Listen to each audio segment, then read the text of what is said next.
ನಮಸ್ಕಾರ ವೀಕ್ಷಕರೇ, ಶ್ರೀಗರಿ ವಾರ್ತೆಗರಿಗೆ ಸ್ವಾಗತ. ನಾನು ನಿಮ್ಮ ಗ್ರಹೇಶ್ವರ ಗಾರ್ಡಿಗೇಂದ್ರ. ದಿನಾಂಕ ಮೇ 20, 2026ರಂದು ಮೈಸೂರು ಕುವೆಂಪುನಗರ ಶಾಖೆ ಡಾಕ್ಟರ್ ಅಗರ್ವಾಲ್ಸ್ ಕಣ್ಣಿನ ಆಸ್ಪತ್ರೆಯ 10ನೇ ವಾರ್ಷಿಕೋತ್ಸವದ ಕಾರ್ಯಕ್ರಮದಲ್ಲಿ ಮುಖ್ಯ ಅತಿಥಿ ಪ್ರತಾಪ್ ಸಿಂಹ, ಮಾಜಿ ಸಂಸತ್ ಸದಸ್ಯರು, ಮೈಸೂರು ಕೊಡಗು ಕ್ಷೇತ್ರ ಡಾಕ್ಟರ್ ಕವಿತಾ ವಾಡಿ, ಜಂಟಿ ಮುಖ್ಯಸ್ಥರು doctor Pavan V Joshi, Siddanagouda Y Patil, DCP, ಸ್ಥಳ ಡಾಕ್ಟರ್ ಅಗರ್ವಾಲ್ಸ್ ಕಣ್ಣಿನ ಆಸ್ಪತ್ರೆ, ಆದಿಚುಂಚನಗಿರಿ ರಸ್ತೆ, ಕುವೆಂಪುನಗರ, ಮೈಸೂರು. ಇವತ್ತು ನಮ್ಮದು ಅಗರ್ವಾಲ್ ಕಣ್ಣಿನ ಆಸ್ಪತ್ರೆ ಮೈಸೂರು ಶಾಖೆ ಓಪನ್ ಆಗಿ 10 ವರ್ಷ ಆಯಿತು. 2016ರಲ್ಲಿ ನಾವು ಮೊದಲನೇ ಶಾಖೆ ಇಲ್ಲಿ ಓಪನ್ ಮಾಡಿದ್ವಿ. ಸೊ 2016ರಲ್ಲಿ ನಾವು ಒಂದೇ ಶಾಖೆ ಇತ್ತು. ಇವಾಗ 26ರಲ್ಲಿ ಅಂದರೆ 10 ವರ್ಷದ ಸಮಯದಲ್ಲಿ ನಾವು 7 ಶಾಖೆಯನ್ನು ನಾವು ಮೈಸೂರು ವಿಭಾಗದಲ್ಲಿ ನಡೆಸ್ತಾ ಇದ್ದೀವಿ ಅಂತ ಹೇಳೋಕ್ಕೆ ಒಂದು ಹೆಮ್ಮೆ ವಿಷಯ. ಇದೆಲ್ಲಕ್ಕೂ ಕಾರಣ ಅಂದರೆ ಮೈಸೂರು ಜನತೆ ನಮ್ಮ ಮೇಲೆ ಇಟ್ಟಿರೋ ಒಂದು ನಂಬಿಕೆ, ಆ ವಿಶ್ವಾಸದಿಂದ ನಾವು ಇಲ್ಲಿವರೆಗೂ ಮುನ್ನಡ್ಕೊಂಡು ಬಂದಿದ್ದೀವಿ. ನಮ್ಮ ಮೈಸೂರಲ್ಲಿ 3 ಸೆಂಟರ್ ಇದೆ. ಒಂದು ಕುವೆಂಪು ನಗರಲ್ಲಿ, ಒಂದು ಜಯಲಕ್ಷ್ಮೀಪುರಮಲ್ಲಿ, ಇನ್ನೊಂದು ದೇವರಾಜ್ ಮಾರ್ಕೆಟ್ ಹತ್ರ ಇದೆ. ಇನ್ನೂ 4 ಸೆಂಟರ್ಗಳನ್ನು ನಾವು ಐ ಕ್ಲಿನಿಕ್ಸ್ ಅಂತ ಹೇಳ್ತೀವಿ. ಈ ಸೌಲಭ್ಯ ಬೇಸಿಕ್ಲಿ ಮೈಸೂರಿಂದ ಹೊರಗಡೆ ಇರೋ ಜನಕ್ಕೆ, ಹಳ್ಳಿಗಡೆಯಿಂದ ಎಲ್ಲ ವ್ಯವಸ್ಥೆಗೂ ಅವ್ರು ಇಲ್ಲಿವರೆಗೂ ಬರೋಕ್ಕಾಗಲ್ಲ ಅಂತ ಒಂದು ಉದ್ದೇಶದಿಂದ ಅಗರ್ವಾಲ್ ಕಣ್ಣಿನ ಆಸ್ಪತ್ರೆ ಆ್ಯಕ್ಚುಲಿ ಐ ಕೇರ್ ಅಂತ ಒಂದು ಸೌಲಭ್ಯವನ್ನು ಸ್ಟಾರ್ಟ್ ಮಾಡಿದ್ದಾರೆ. ಈ 4 ಸೆಂಟರು ನಮ್ಮ ಮೈಸೂರು ಇದಕ್ಕೆ ಇದೆ. ಒಂದು ವಿರಾಜ್ಪೇಟಲ್ಲಿ, ಇನ್ನೊಂದು ಕುಶಾಲನಗರಲ್ಲಿ, ಒಂದು ಹುಣಸೂರಲ್ಲಿ, ಇನ್ನೊಂದು ಕೊಳ್ಳೇಗಾಲಲ್ಲಿದೆ. ಸೊ ಈ ಸೌಲಭ್ಯವನ್ನು ಔಟ್ಸ್ಕಟ್ ಜನನ ಮೈಸೂರು ಈ ಸೌಲಭ್ಯ ತಗೊಳ್ಬೇಕು. ಇನ್ನೊಂದು ಹೆಮ್ಮೆ ವಿಷಯ ಅಂದರೆ ನಾವು ಮೊದಲನೇ ಶುರು ಮಾಡಬೇಕಾದ್ರೆ ಬರೀ ಒಂದು ಪೊರೆಗೆ ಅಂತ ಒಂದು ಸೀಮಿತವಾಗಿರೋ ವ್ಯವಸ್ಥೆ ಅಥವಾ ಟ್ರೀಟ್ಮೆಂಟ್ ಮಾತ್ರ ಇಲ್ಲಿತ್ತು. ಇವತ್ತು ಅದು ಬೆಳೆದು ಬಿಟ್ಟು ಈಗ ಅತ್ಯಾಧುನಿಕ, ನಾವು ಯಾವುದೇ ಪೊರೆ ಆಪ್ರೇಷನಿಗೆ ನಾವು ಮಲ್ಟಿಫೋಕಲ್ಲು, ಟ್ರೈಫೋಕಲ್ ಐವೋಲ್ಸ್ ಅಂದರೆ ಪ್ರೀಮಿಯಮ್ ಲೆನ್ಸ್ಗಳನ್ನು ಹಾಕಿಬಿಟ್ಟು ಎಂಥದೇ ಕಷ್ಟಕರವಾದ ರೆಟಿನಾ ಕಾಯಿಲೆಗಳು ಅಂದರೆ ಈ ಡಯಾಬಿಟಿಕ್ ರಿಲೇಟೆಡ್ ಇರಲಿ ಅಥವಾ ಈ BP ರಿಲೇಟೆಡಿಂದ ಬರೋ ಕಾಯಿಲೆಗಳಿಗೆ ರೆಟಿನಾ ಚಿಕಿತ್ಸೆನೂ ನಾವು ಇಲ್ಲಿ ಮಾಡ್ತಾ ಇದ್ದೀವಿ. ಜೊತೆಗೆ ಅಕ್ಯುಲೋಪ್ಲಾಸ್ಟಿ ಅಂತ ಹೇಳ್ತೀವಿ, ಅಂದರೆ ಕಣ್ಣು ಸುತ್ತ ಇರೋ ತೊಂದರೆ ಅಥವಾ ಅಲ್ಲಿಂದ ಕಣ್ಣಿಂದು ಪಕ್ಕ ಇರೋ ಎಲುಬಿಂದ ಆಗಿರೋದ್ಬೋದು, ಮಸಲ್ಸಿಂದ ಬರೋ ಕಾಯಿಲೆ, ಅದನ್ನು ಇಲ್ಲಿ ನಾವು ಚಿಕಿತ್ಸೆ ಮಾಡ್ತೀವಿ. ಇನ್ನೊಂದು ರಿಫ್ರಾಕ್ಟಿವ್ ಸರ್ಜರೀಸ್ ಅಂತ ಹೇಳ್ತೀವಿ. ಅದೊಂದು ಹೆಮ್ಮೆ ವಿಷಯ ಅಂದರೆ ಈಗ ನಾವು ಒಂದು ವಯಸ್ಸು ಅಂದರೆ ಯಂಗ್ ಏಜಲ್ಲಿ ನನಗೆ ಕನ್ನಡಕ ಹಾಕೋಕ್ಕೆ ಇಷ್ಟ ಇಲ್ಲ ಅನ್ನೋದಾದರೆ ಅದನ್ನು ರಿಫ್ರಾಕ್ಟಿವ್ ಪ್ರೊಸೀಜರ್ಸು ನಾವು ಇದೇ ಮಳಿಗೆಯಲ್ಲೇ ಮಾಡ್ತೀವಿ. ಸೊ ಈ ಗ್ಲಕೋಮಾ ಅನ್ನೋದು ಈವನ್ ಒಂದು ಸೈಲೆಂಟ್ ಕಿಲ್ಲರ್ ಡಿಸೀಸ್ ಥರ, ಅದಕ್ಕೆ ರಿಲೇಟೆಡೂ ಸಂಬಂಧಪಟ್ಟದ್ದು ಟೆಸ್ಟ್ಗಳಾಗಿರ್ಬಹುದು ಅಥವಾ ಆಪ್ರೇಷನ್ ಆಗಿರ್ಬೋದು ಅಥವಾ ನಾವು ಐ ಡ್ರಾಪ್ಸಿಂದನೂ ಕ್ಯೂರ್ ಮಾಡೋ ಅಂಥ ಒಂದು ಲೆವೆಲ್ವರೆಗೂ ಇದು ಬೆಳ್ಕೊಂಡಿದೆ. ಮುಂಚೆ ಎಲ್ಲ ನಾವು ಯಾವುದೇ ಅತ್ಯಾಧುನಿಕ ಅಥವಾ ತುಂಬ ಕ್ಲಿಷ್ಟಕರವಾದ ಕಣ್ಣಿನ ಸಮಸ್ಯೆ ಬಂದರೆ ನಾವು ಮುಂಚೆ ಎಲ್ಲ ಮೆಟ್ರೋ ಸಿಟೀಸಿಗೆ ನೋಡ್ತಿದ್ವಿ. ಅಂದರೆ ಪೇಷಂಟು ಬ್ಯಾಂಗ್ಳೂರಿಗೆ ರೆಫರ್ ಮಾಡಿದೆ, ಬಾಂಬೆ ರೆಫರ್ ಮಾಡಿದೆ, ಚೆನ್ನೈಗೆ ಮಾಡಿದೆ ಅಂತ. ಅದೊಂದು ಹೇಳ್ಕೊಳ್ಳೋಕ್ಕೆ ಹೆಮ್ಮೆ ಅಂದರೆ ಆ ಎಲ್ಲ ವ್ಯವಸ್ಥೆನೂ ನಾವು ಇಲ್ಲೇ ಒಂದೇ ಸೂರಿನಡಿ ಮೈಸೂರು ಜನತೆಗೆ ನಾವಿಲ್ಲಿ ಕೊಡ್ತಾ ಇದ್ದೀವಿ. ಸೊ ಹಾಗಾಗಿ ರೆಫರಲ್ ತುಂಬ ಕಡಿಮೆ ಆಗಿ ನಮ್ಮ ಮೈಸೂರೇ ಮಟ್ಟಿಗೆ ಬೆಳೆದಿದೆ ಅಂತ ಹೇಳ್ಕೊಳ್ಳೋಕ್ಕೂ ಖುಷಿ ಆಗುತ್ತೆ. ಸೊ ಇದೆಲ್ಲದಕ್ಕೂ ಕಾರಣ ನಮ್ಮ ಮೈಸೂರು ಜನತೆ ನಮ್ಮ ಮೇಲೆ ಇಟ್ಟಿರೋ ವಿಶ್ವಾಸ. ಸೊ ತುಂಬ ಧನ್ಯವಾದ. ಇನ್ನೊಂದು ಅಂದರೆ ನಮ್ಮ ಹತ್ರ ಎಲ್ಲ ESI, CGHS ಮತ್ತು ECHS, ESI ಎಲ್ಲ ಸೌಲಭ್ಯ ಇದೆ. ಬೇಸಿಕಲಿ ಇದನ್ನು ಏನಕ್ಕೆ ಅಂದರೆ ನಾವು ಎಲ್ಲ ವರ್ಗದ ಜನತೆಗೂ ಇದು ಮುಟ್ಟಬೇಕು. ಬರೀ ನಾನು ದುಡ್ಡಿರೋರು ಕಾರ್ಪೊರೇಟ್ ಹಾಸ್ಪಿಟ್ಲ್ ಇದೆ ಅದಕ್ಕೆ ಅಂತ ಸೀಮಿತವಲ್ಲ. ಅಂದರೆ ನಾವು ಎಕ್ಸ್ ಆರ್ಮಿ ಮೆನ್ ಆಗಿರಲಿ, ಸೆಂಟ್ರಲ್ ಗೌರ್ಮೆಂಟ್ ಎಂಪ್ಲಾಯಿ ಆಗಿರಲಿ, ಗೌರ್ಮೆಂಟ್ ಎಂಪ್ಲಾಯೀಸ್, ಸರ್ಕಾರಿ ಎಂಪ್ಲಾಯೀಸ್ ಆಗಿರ್ಬೋದು, ಅಥವಾ ಪೊಲೀಸ್ ಡಿಪಾರ್ಟ್ಮೆಂಟು, KSRTC ಯಾವ ಥರದವ್ರನ್ನೂ ಬಂದು ಇಲ್ಲಿ ನಾವು ಒಂದು ಸುಲಭ ರೀತಿಯಲ್ಲಿನೂ ತುಂಬ ಅಮೌಂಟ್ ಇಲ್ಲದೆ ಇರೋ ಇದರಿಂದ, ಅಂದರೆ ಕಾರ್ಪೊರೇಟ್ ಅಂತ ಇದರಿಂದ ಬರದೆ ಎಲ್ಲರಿಗೂ ಚಿಕಿತ್ಸೆ ಎಲ್ಲ ವರ್ಗಕ್ಕೂ ಸೀಮಿತ ಆಗಿ ಇರುತ್ತೆ ಅಂತ ಹೇಳೋಕ್ಕೆ ಸಾಧ್ಯ. ನಾನು ಡಾಕ್ಟರ್ ಕವಿತಾ ಅಂತ, ನಾನು ಇಲ್ಲಿ ಮುಖ್ಯ ವೈದ್ಯಾಧಿಕಾರಿ, Kuvempu Nagar branch, doctor Agarwal I hospital. ನಾನು ಡಾಕ್ಟರ್ ಪವನ್ ವಿ ಜೋಶಿ, ವೈದ್ಯಾಧಿಕಾರಿ, ಡಾಕ್ಟರ್ ಅಗರ್ವಾಲ್ಸ್ ಐ ಹಾಸ್ಪಿಟಲ್, ಜಯಲಕ್ಷ್ಮೀಪುರಮಲ್ಲಿ. ಭಾಳ ಸಂತೋಷ ಆಗುತ್ತೆ. ಇವತ್ತು ಕುವೆಂಪು ನಗರ ಬ್ರಾಂಚು 10ನೇ ವರ್ಷ ಒಂದು ವಾರ್ಷಿಕೋತ್ಸವವನ್ನು ಸೆಲೆಬ್ರೇಟ್ ಮಾಡ್ತಾ ಇದೆ. ಸೊ ನಾವು ಬಹಳಷ್ಟು ಸರ್ಜರೀಸ್ ಅಥವಾ ಸರ್ಜರಿಕಲ್ ಕೇಸಸ್ನ ನೋಡಿರ್ತೀವಿ. ಬಹಳ ಕ್ಲಿಷ್ಟಕರವಾದ, ಕಷ್ಟಕರವಾದ ಸರ್ಜರೀಸು ಎಲ್ಲೂ ಆಗದಿರೋದಂಥದ್ದು ಒಂದು ಹೆಮ್ಮೆಯಿಂದ ನಾವು ಹೇಳ್ತೀವಿ. ನಾವು ಅದನ್ನು ಪ್ರಯತ್ನ ಮಾಡ್ತೀವಿ, ಹಾಗೆ ಸಫಲವಾಗಿದ್ದಾರೆ. ಮುಂಚೆ ಆದರೆ ಮೇಡಮ್ ಹೇಳಿದಾಗೆ ಎಲ್ಲ ಮೆಟ್ರೋ ಸಿಟೀಸ್ ಅಥವಾ ಟರ್ಷರಿ ಸೆಂಟರ್ಸ್ಗೆ ನಾವು ಕಳಿಸ್ಬೇಕಾಗಿತ್ತು ಅಥವಾ ಜನರು ಹೋಗಬೇಕಾಗಿತ್ತು. ಬಟ್ ಎಲ್ಲ ಒಂದು ವರ್ಗದವರ ಜನರಿಗೆ ಎಲ್ಲ ರೀತಿಯ ಚಿಕಿತ್ಸೆ, ಕಣ್ಣಿನ ಪೊರೆ ಕಣ್ಣಿನ ನರದ ಚಿಕಿತ್ಸೆ, ಗ್ಲಾಕೋಮಾ, ರೆಟಿನಾ, ರಿಫ್ರಾಕ್ಟಿವ್ ಸರ್ಜರಿ ಅಂದರೆ ಕನ್ನಡಕ ತೆಗೆಯೋ ಆಪ್ರೇಷನ್ನು ಎಲ್ಲ ನಾವು ಒಂದೇ ಕಡೆ ಮಾಡ್ತಾ ಇದ್ದೀವಿ. ಅದನ್ನು ಹೇಳೋಕ್ಕೆ ನಾನು ಖುಷಿ ಪಡ್ತೇನೆ. ಇನ್ನೊಂದು ರೀತಿಯಲ್ಲಿ ಜನರಲ್ಲಿ ಒಂದು ಡೌಟ್ ಇರುತ್ತೆ, ಒಂದು ಪ್ರಶ್ನಾರ್ಥಕ ಚಿಹ್ನೆ ಇರುತ್ತೆ. ಕಾರ್ಪೊರೇಟ್ ಹಾಸ್ಪಿಟಲಲ್ಲಿ ಬಹುಶಃ ತುಂಬ ಕಾಸ್ಟ್ಲಿ ಇರುತ್ತೆ, ಹಣ ಖರ್ಚಾಗತ್ತೆ ಅಂತ. ಆ ಥರ ಏನು ದಯವಿಟ್ಟು ಭಾವಿಸಬೇಡಿ. ಎಲ್ಲ ವರ್ಗದ ಜನರಿಗೆ ಎಲ್ಲ ರೀತಿಯ ಸೌಲಭ್ಯಗಳು ನಮ್ಮಲ್ಲಿದೆ. ESI, ಯಶಸ್ವಿನಿ ಮುಖ್ಯವಾಗಿ, ಹಾಗೆ CGHS, ECHS ಎಲ್ಲ ಫೆಸಿಲಿಟಿ ನಮ್ಮಲ್ಲಿದೆ. ಸೊ ಆ ಕಾರ್ಡನ್ನು ತೊಗೊಂಬಂದರೆ ನಮ್ಮಲ್ಲಿ ವಿಶೇಷವಾಗಿ ನಾವು ಸರ್ಜರೀಸ್ ಮಾಡ್ತೀವಿ. ಯಾರೂ ಮನಸ್ಸಲ್ಲಿ ಏನು ಕುಂದನ್ನು ಇಟ್ಕೋಬೇಡಿ. ಮೈಸೂರಿನ ಜನತೆಗೆ ಮತ್ತೊಮ್ಮೆ ಮಗದೊಮ್ಮೆ ನಮ್ಮ ಒಂದು ಹೃತ್ಪೂರ್ವಕ ನಮನ, ಹಾಗೆ ಸ್ವಾಗತ. ಹಾಗೆ ನಮ್ಮಲ್ಲಿ ಎಲ್ಲ ರೀತಿ ಫೆಸಿಲಿಟೀಸ್ ಇದೆ. ದಯವಿಟ್ಟು ಅದನ್ನು ಬಂದು ಸೇವೆನ ಸ್ವೀಕರಿಸಬೇಕೆಂದು ಕೋರಿಸ್ತೇನೆ. ಹಿಂದಿನ ದಿನಗಳಲ್ಲಿ 50 ವರ್ಷ 60 ವರ್ಷ ಆದ ನಂತರ, ಬಟ್ ಈಗಿಲ್ಲ, ಬೆಳೆಯುವ ಮಕ್ಕಳಿಗೆನೆ ಆಗಲೇ ನಾವು ಅವರಲ್ಲಿ ಕಣ್ಣಿನಲ್ಲಿ ದೋಷ ಇರ್ತಕ್ಕಂಥದ್ದನ್ನ ಕಾಣ್ತಾ ಇದ್ದೀವಿ. ಸೊ ಯಾವುದೇ ಹಂತದಲ್ಲಿ ಇರಲಿ, ಈ ಒಂದು ಕಣ್ಣಿನ ಸ್ವಾಸ್ಥ್ಯವನ್ನ ಕಾಪಾಡಿಕೊಳ್ಬೇಕಾಗಿರ್ತಕ್ಕಂಥದ್ದು ನಮ್ಮ ಜವಾಬ್ದಾರಿ. ನಮ್ಮ ಏನೋ ಒಂದು ದೇಹದ ಆರೋಗ್ಯವನ್ನ ನಾವು ಬಯಸ್ತೀವಿ, ಅದೇ ರೀತಿಯಾಗಿ ಕಣ್ಣು ಕೂಡ ಅತ್ಯಂತ ಸೂಕ್ಷ್ಮ ಅಂಗ ಆಗಿರೋದ್ರಿಂದ on priority we will have to take care of our eyes. ನಾವು ಸ್ಪಂದಿಸಿ ಈ ಮಟ್ಟಕ್ಕೆ ಬೆಳೆದಿದ್ದೀವಿ ಅಂತ ಹೇಳಕ್ಕೆ ತುಂಬಾ ಹೆಮ್ಮೆ ಆಗುತ್ತೆ.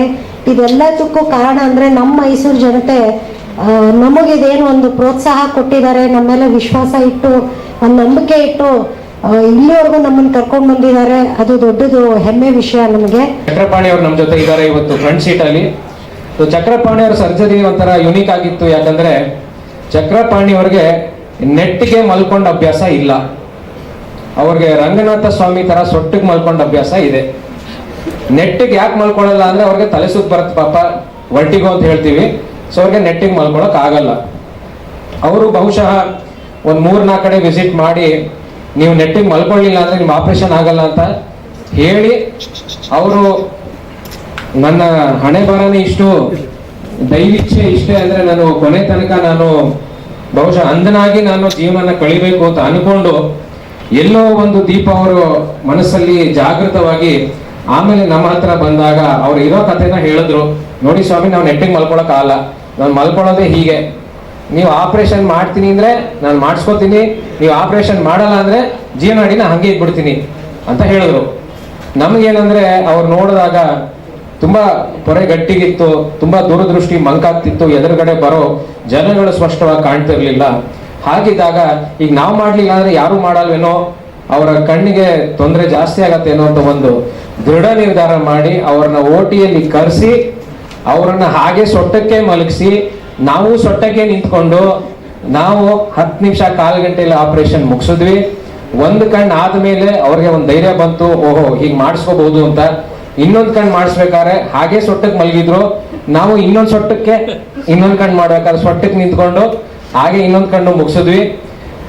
ದೈವಿಚ್ಛೆ ಇರಂಗೆ ಎಲ್ಲ ಸುಸೂತ್ರವಾಗಿ ನಡೆಯಿತು. ಬಹಳ ಸಂತೋಷವಾಯಿತು. ಅವ್ರಿಗೆ 2 ಕಣ್ಣಿನ ದೃಷ್ಟಿ ಬಂದ ಮೇಲೆ ತಿರುಪತಿಗೆ ಹೋಗಿ ಶ್ರೀನಿವಾಸನ್ ದರ್ಶನ ಆಗಿ ಅವ್ರ ಪ್ರಸಾದ ತಗೊಂಡ್ಬಂದ್ರು. ನಾವ್ ಏನೇ ಅವ್ರ ಹತ್ರ ಖರ್ಚು ವೆಚ್ಚ ಇಸ್ಕೊಂಡಿದ್ರು, ಅವ್ರು ಏನೇ ದುಡ್ಡು ಕಟ್ಟಿದ್ರು, ಏನೇ ಮಾಡಿದ್ರು ಸಹ ಆ ಒಂದು ಒಡನಾಟ, ಒಂದು ಪ್ರೀತಿ, ಒಂದು ಪ್ರಸಾದ ಕೊಟ್ಟಾಗ ಸಿಗೋ ಸಂತೋಷ, ಅವತ್ತಿನ ದಿನ ನಾನು ರಾತ್ರಿ ಒಳ್ಳೆ ನಿದ್ದೆ ಮಾಡಿದ್ದೀನಿ, ಅದಂತೂ ಹೇಳ್ಬೋದು. 85 ವರ್ಷದವರು. ಅವರು ಸಹ ಬಹುಶಃ ಒಂದು 4-5 ವರ್ಷದಿಂದ ಪೊರೆ ಬಂದು ಅವ್ರಿಗೆ ಸ್ಪಷ್ಟವಾಗಲ್ಲ, ಏನೂ ಕಾಣ್ತಿರ್ಲಿಲ್ಲ. 2 ಕಣ್ಣಿನ ಪೊರೆ ಸಂಪೂರ್ಣವಾಗಿ ಬಲ್ತಿ. ಅವರು 1-2 ಕಡೆ ಹೋಗಿ, ನಿಮ್ಮ ಕಣ್ಣಿನ ಪೊರೆ ಬಲ್ತಿದೆ, ನಾನು ಆಪರೇಷನ್ ಮಾಡಕ್ ಹೋದ್ರೆ ನಿಮ್ ನರ ಒಡೆದೋಗುತ್ತೆ, ನಿಮಗೆ ದೃಷ್ಟಿ ಬರಲ್ಲ ಅಂತ ಹೇಳಿದ ನಂತರ ಅವರು ಸ್ವಲ್ಪ ಗಾಬರಿಯಾಗಿ, ಅಯ್ಯೋ ನನಗೆ ನರ ಒಡೆದವ್ರು ಇರೋದು ಕಾಣಲ್ವೋ. ಹಾಗೆ ಅವರ ಯಜಮಾನರಿಗೆ ಕಣ್ಣಿನ ದೃಷ್ಟಿ ದೋಷ ಇತ್ತು, ಶುಗರ್ ಇಂದ. ಸೊ ಅವರು ಆಪರೇಷನ್ ಆದ್ಮೇಲೆ ಕಣ್ಣು ಕಳ್ಕೊಂಡ್ರು ಅನ್ನೋ ಒಂದು ನಂಬಿಕೆ ತಲೆಯಲ್ಲಿ ಕೂತ್ಕೊಂಡು ಅವ್ರ ಆಪರೇಷನ್ ನ ಮಾಡಿಸದೆ 5 ವರ್ಷ ಹಾಗೆ ಕಳೆದಿದ್ರು. ಹೆಂಗೋ ಒಂದ್ ಕಣ್ಣಲ್ಲಿ ನೋಡ್ಕೊಂಡು ಮಾಡ್ತಿದ್ರು. ಇನ್ನೊಂದು ಕಣ್ಣು ಮಂಜಾದಾಗ ಅವರ ಮಗಳು ಮಾಲತಿ ಅವರು ನಮ್ಮ ಹತ್ರ ಕರ್ಕೊಂಬರ್ಲಿಲ್ಲ, ಕೈ ಹಿಡ್ಕೊಂಡು ಕರ್ಕೊಂಡ್ಬಂದ್ರು. ಕೈ ಹಿಡ್ಕೊಂಡ್ರೆ ಅವ್ರಿಗೆ ಹೆಜ್ಜೆನೂ ಗುರ್ತಿಡಕ್ ಆಗ್ತಿರ್ಲಿಲ್ಲ. ಅಂತಹ ಒಂದು ಅಂಧತೆ ಇತ್ತು ಅವ್ರಿಗೆ. ಒಂದ್ ಸ್ವಲ್ಪ ಧೈರ್ಯವಾಗಿದ್ರು, ಬಂದ್ರೆ ಬರ್ಲಿ ಸ್ವಾಮಿ, ಏನಾರು ಮಾಡಿ, ಬಂದ್ರೆ ಬರ್ಲಿ, ಇಲ್ಲ ಅಂದ್ರೆ ಜೀವನನ ಹೀಗೆ ಕಳ್ಕೊತೀನಿ ಅಂತ. ಒಂದು ಕಣ್ಣು ಮಾಡಿಸ್ವಿ. ಅದೇ ಕ್ಷಣ ಒಂದು ಕಣ್ಣು ಮಾಡ್ತಿದ್ದಂಗೆ ಅವ್ರು ಎದ್ದು ಕೂತ್ಕೊಂಡ್ರು. ಕಣ್ಣು ಮುಚ್ಕೊಂಡು ಕೂತ್ಕೊಳ್ಳಿ ಹಿಂದೆ. ಅವರ ಮಗಳು ಹನುಮಂತನ ಫೋಟೋ ಕಳಿಸಿದ್ರು ಒಳಗೆ. ನಮ್ಮ ತಾಯಿಯವರು ಫಸ್ಟು ನಮ್ಮ ಕುಲದೈವ ಹನುಮಂತನನ್ನ ನೋಡ್ಬೇಕು ಅಂತ, ಆಮೇಲೆ ಫೋಟೋನ ಮೊಬೈಲಲ್ಲಿ ತಗೊಂಬಂದು ಕಣ್ಮುಂದೆ ಇಟ್ವಿ. ಕಣ್ಣನ್ನ ನಿಧಾನಕ್ಕೆ ಬಿಡಿ ಅಂತ ಹೇಳಿದ್ವಿ. ನಿಧಾನಕ್ಕೆ ಬಿಟ್ರು ಕಣ್ಣು ಮುಂದೆ ಏನು ಕಾಣ್ತಿದೆ ಅಂದಾಗ, ಓಹೋ ನಮ್ಮ ದೇವರು ನನ್ನ ಹನುಮಂತ ಕಾಣ್ತಾ ಇದ್ದಾನೆ, ನನ್ನ ಹನುಮಂತ ನನ್ಗೆ ದೃಷ್ಟಿ ಕೊಟ್ಟಿದ್ದಾನೆ ಅಂತ ಹೇಳಿದ್ರು. ಜಳ ಜಳ ಅಂತ ಕಣ್ಣೀರು ಬರ್ತಾ ಇದೆ ಅವ್ರಿಗೆ. ದಯವಿಟ್ಟು ಅಳಬೇಡಿ, ಈಗ ತಾನೇ ಆಪರೇಷನ್ ಮಾಡಿದ್ದೀನಿ, ಸ್ವಲ್ಪ ಹೊರಗೋಗಿ ರೆಸ್ಟ್ ಮಾಡಿ ಕರ್ಕೊಂಡೋಗಿ ಇನ್ನೊಂದು ಕಣ್ಣು ಮೂರೇ ದಿನದ ನಂತರ ಮಾಡಿಸ್ಕೊಂಡ್ರು. ಆ ಧೈರ್ಯ ಅವ್ರಿಗೆ ಬಂತು. ಈಗ ಅವ್ರಿಗೆ ನನಗೆ ಖುಷಿ ಆಗುತ್ತೆ, ಸೂಜಿಗೆ ದಾರ ಪೋಣಿಸ್ತಾ ಇದ್ದಾರೆ, ಸೂಜಿ ದಾರ ಪೋಣಿಸ್ತಾ ಇದ್ದಾರೆ. ಹಾಗೆ ಅವರ ಮೊಮ್ಮಗಳು ಜೊತೆಲಿ ಬಂದಿದ್ರು. ಮಾರನೇ ದಿನ ಆಪರೇಷನ್ ಆದ್ಮೇಲೆ ನಿಮ್ಮ ಮೊಮ್ಮಗಳು ಕೈ ನೋಡಿ ಅಂತ ಹೇಳಿದಾಗ ಕೈ ನೋಡಿ 4 ಮಚ್ಚೆಗಳಿತ್ತು, ಆ ಚುಕ್ಕೆನ ಗುರುತಿಡಿದ್ರು. ಏನು ಕಾಣದೇ ಇದ್ದವರು ಇಷ್ಟೊಂದು ದೃಷ್ಟಿ ಬಂದ್ರೆ ನಿಜವಾಗ್ಲೂ ಅವರ ಪರಿವಾರದವರೊಂದಿಗೆ ನಾವು ಅದನ್ನ ಖುಷಿ ಪಡ್ತೀವಿ. ಈಗ ನಮ್ಮ ಜೊತೆ ನೀವೆಲ್ಲ ಇದ್ದೀರಾ, ನೀವೆಲ್ಲ ನಮ್ಮ ಪರಿವಾರದವರಂತೆ, ನೀವೆಲ್ಲ ನಮಗೆ ಫ್ಯಾಮಿಲಿ. ಓಹೋ, ಪೆರುಂದೇವರು ಬಂದ್ರು, ಸುಸ್ವಾಗತ, ನಿಮ್ಮ ಬಗ್ಗೆನೇ ಮಾತಾಡ್ತಿದ್ವಿ, ದಯವಿಟ್ಟು ಆಶೀರ್ವಾದರಾಗಬೇಕು. ಸೊ ಈಗ ನನಗೆ ಕೇಳ್ತಾರೆ, ಅವರೇ ಕೇಳ್ತಾರೆ, ಸರ್ ಅದು ಯಾರೋ ಡಾಕ್ಟರ್ ಕಣ್ಣು ನರ ಒಡೆದೋಗತ್ತೆ ಅಂತ ಹೇಳಿದ್ರಲ್ಲ, ಅವ್ರ ಹತ್ರ ಹೋಗ್ಬಿಟ್ಟು ಮಾತಾಡ್ಸ್ಕೊಂಡ್ ಬರ್ತೀನಿ ಅಂತ ಹೇಳ್ತಾರೆ.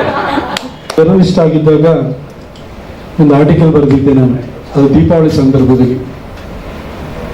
ಬೆಳಕಿನ ಹಬ್ಬದಲ್ಲಿ ಆರದಿರಲಿ ದೃಷ್ಟಿ ದೀಪ ಅಂತ ಬರೆದಿದ್ದೆ. ಅದರಲ್ಲಿ ಬೆಂಗಳೂರಿನಲ್ಲಿ ಮಿಂಟೋ ಆಸ್ಪತ್ರೆ, ಅಲ್ಲಿ ನಮ್ಮ ವಿಜಯ ಕರ್ನಾಟಕ ಆಫೀಸ್ ಇದ್ದಿದ್ರು ಕೂಡ ಮಕ್ಕಳು ಕೂಡ ಪಕ್ಕದಲ್ಲಿತ್ತು. ಪ್ರತಿ ವರ್ಷ ದೀಪಾವಳಿ ಬಂದಾದ ಕೂಡಲೂ ಕೂಡ ನೂರಾರು ಮಕ್ಕಳು ಬಂದು ಹಾಸ್ಪಿಟಲಲ್ಲಿ ಅಡ್ಮಿಟ್ ಆಗೋರು, ಕಣ್ಣನ್ನು ಕಳ್ಕೊಳ್ಳೋರು. ಪಟಾಕಿ ಹೊಡೆಯೋಣ, ಹೌದು, ಸಂಭ್ರಮಾಚರಣೆ ಅಲ್ಲೂ ಬೇಕು.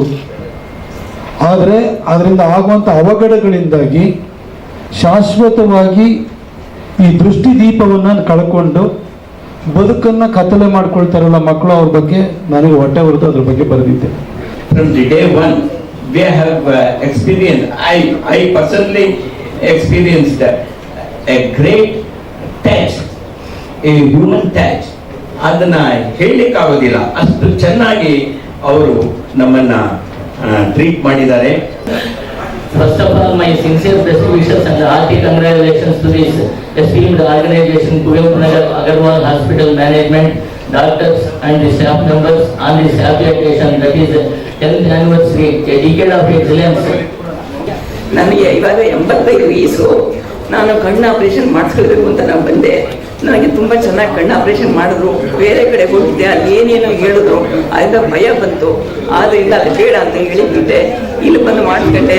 ಪವನ್ ಕುಮಾರ್ ಅನ್ನೋ ಡಾಕ್ಟರ್ ನನಗೆ ತುಂಬ ಸಲಹೆ ಕೊಟ್ಟು ತುಂಬ ಚೆನ್ನಾಗಿ ನನಗೆ ಮಾಡಿದ್ರು. ಏನು ತೊಂದರೆನೇ ಇಲ್ಲ, ಯಾರು ಬೇಕಾದರೂ ಮಾಡಿಸ್ಕೋಬೋದು, ಯಾವ ತೊಂದರೆನೂ ಇಲ್ಲ. ತುಂಬ ಚೆನ್ನಾಗಿ ಮಾಡಿದ್ರು ಆ ಆಪ್ರೇಷನ್ನ. ನಮ್ಮನ್ನು ಮಾತಾಡ್ಸ್ಕೊಂಡೇ ಮಾಡಿದ್ರು. 10 ನಿಮಿಷ 15 ನಿಮಿಷ ಅಷ್ಟೇ, ಇನ್ನೇನಿಲ್ಲ, ನಮ್ಗೆ ಯಾವ ತೊಂದರೆನೂ ಇಲ್ಲ. ನೋಡಿ, ಒಂದು ಕಣ್ಣು 3 ಮಾಡಿದ್ರು, 3 ದಿವಸ ಆದ್ಮೇಲೆ ತಿರ್ಗಾ ಇನ್ನೊಂದು ಕಣ್ಣು ಮಾಡಿದ್ರು. ನಂಗೆ ತುಂಬ ಚೆನ್ನಾಗಿ ಕಾಣ್ತಾ ಇದೆ ಕಣ್ಣು. ನಾನು ತುಂಬ ಸಂತೋಷವಾಗಿದ್ದೀನಿ. ಅವರು ಪವನ್ ತೆಗಿ, ಅವರಿಗೆ ಹೆಸರು ಪವನ್ ಜೋಶಿ ಅಂತ. ಅವರು ಪವನ್ ಕುಮಾರ್ ಅಲ್ಲ, ಅವರು ದೇವರು ಅವರು ನಮಗೆ ಹೃದಯಪೂರ್ವಕವಾಗಿ ನಮಗೆ ಆಪರೇಷನ್ ಮಾಡಿ ನಮಗೆ ತುಂಬ ಸಂತೋಷ ಪಡಿಸಿದ್ದಾರೆ. ಈ ಜನನ ನೋಡೋದಕ್ಕೆ ನಂಗೆ ತುಂಬ ಸಂತೋಷ ಆಗ್ತಾ ಇದೆ. ಮತ್ತೆ ಮುಂದಿನ ವಾರ್ತೆಗರಿಯಲ್ಲಿ ಭೇಟಿಯಾಗೋಣ. ಶ್ರೀಗರಿ, ನಿಮ್ಮ ಮನದಾಳದ ಗರಿ. ನಮಸ್ಕಾರ.